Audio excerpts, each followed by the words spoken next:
these back are loud, especially when the helmet's open. I think I might be putting a pea shooter back in it, quieten it up a bit. But anyway, guys, how are you doing today? Give you a heads up on me, if you were wondering. I went ahead and adjusted the rear suspension on this, set the sag, because it was saggy. So from what I found on this particular bike, they want about 80 to 90 millimeters of sag, and what I had was about 110. So another thing is the spring rate for this bike is a little light for a guy of my stature or fatness. I wouldn't say I'm fat, but I wouldn't say I'm little either. I think everybody that, when it comes to motorcycles and stuff, is like right around 140 to 160 pounds of weight. It's like what they expect everybody to be at. They don't realize that us here in America like cheese on our burgers and like our soda pop, stuff like that. I like to eat a whole bag of Doritos while I'm sitting there watching whatever it is I watch on TV. A workout program. That's what it is. I break a sweat watching a workout program. But anyways, yeah, I went ahead and just dialed in the adjuster ring, and on this particular bike it's just some collars, and you just take a punch and just tighten up the spring a little bit, get yourself some more height out of the bike, obviously, because the spring is going to be tighter. Also makes that sag number a little bit smaller. So I dropped mine down to about 80 millimeters. And the reason I went with 80 was because I figure when I start putting gear on, adventure gear, you know, when I start putting my boxes and stuff on that I have planned on that I want someday, I won't have to go back in there and adjust it. If I do, then I'm going to just pull the spring out and get a spring that's more suitable for the weight that I'm carrying. But like a lot of people out there, you know, just get on it and ride it, right? And I'll tell you what, this morning on the way to work I had this crazy, I don't know if it's crazy, but so I had this vehicle, it was a Subaru Forester, and I'm doing at the speed limit or near it, maybe a little over, I don't know. You know, the speedometer on this thing ain't like pinpoint accurate, but anyway, she decides she's going to pass me, and I'm in a 50-mile-an-hour zone. I'm going probably, I'd guess, let's just say 52, 53, somewhere in that neighborhood. Regardless, she decides to pass. I don't care that she's passing me. And I figured she'd just pull in front of me to the car that was in front of me, which she had more than enough room.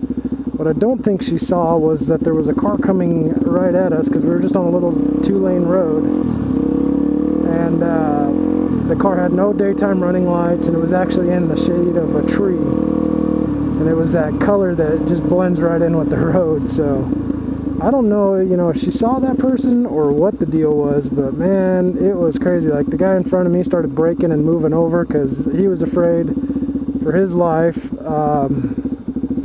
The guy coming the other way started slowing over and moving up, stuff like that, because I'm sure he was afraid, like, what the heck. So I'm like, yeah, maybe she's just in a hurry. Maybe she's pregnant, or he's, you know, it's an old lady. I could tell that when she went by. 6 miles down the road, here's the Subaru sitting on the side of the road, and she's just sitting there texting away or doing whatever. You know, should we say, yay, you know, congratulations, you're doing what you're supposed to be doing and actually pulling off the road to text or do whatever it is you're doing on your phone?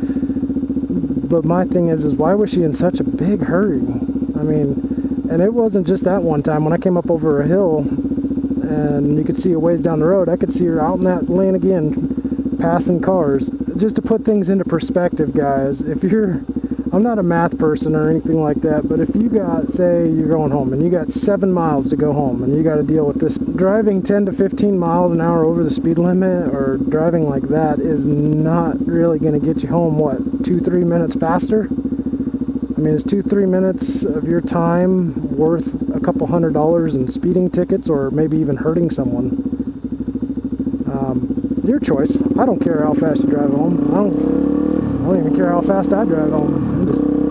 So especially when I'm on this one. Just take my sweet time. Wish it was all dirt all the way home so I didn't have to follow these guys. If I knew there was a dirt trail, I'd take it. And I'm not going to post a video because like one of my vlogs, there's enough negative crap. You guys want to see that stuff? Go search YouTube for car crashes and stuff like that. I don't need to be posting that. I mean, if I catch it personally or something like that, yeah, I might upload it. But something like that, not worth uploading. We've all seen idiot drivers. We've all seen it. I've actually been an idiot driver. Been in a hurry for all the wrong reasons. And I'm sure by now, at this point in the video, you're sitting there on your calculator, one of you little nerd guys, figuring at 7 miles an hour, if you're going 50 miles an hour versus if you were to do 35, the actual time difference it would get you home. Now, here's the other thing, and it's another perspective to look at, and it's just a thought. If you're going that fast, sometimes if you know the timing of your stoplights, and you can hit them just right, you don't get caught up on all the lights, and it actually nets out a huge difference when you get home. Especially if you're like me and you gotta go through all of these stop signs, and well, not the stop signs, but the stoplights. If I could hit every one of these green, it saves like 15 minutes on my commute. But if they would just legalize lane splitting, well, that'd make it a lot easier too. These old school Ford Lightning. If you guys don't know what a Ford Lightning is, you should check it out. I had one. I had a Gen 2. Actually, I have a video somewhere in my archives, guys, if you want to go dig around for it. I took all my Ford Lightning videos that I could ever find as when I was younger and just kind of piled them all into one. So there was like burnouts and me running it down the drag strip and stuff like that. Ford Lightnings are a special vehicle in my heart. Phantom 6th gear. Dang you, Suzuki. I wonder if you were to go through all the customer reviews and find out how many of these bikes are out in the world and how many people wanted a 6th gear and still they don't do it. I bought this bike for my own reasons. And you should too. You should buy one of these. You guys should just buy a bike in general.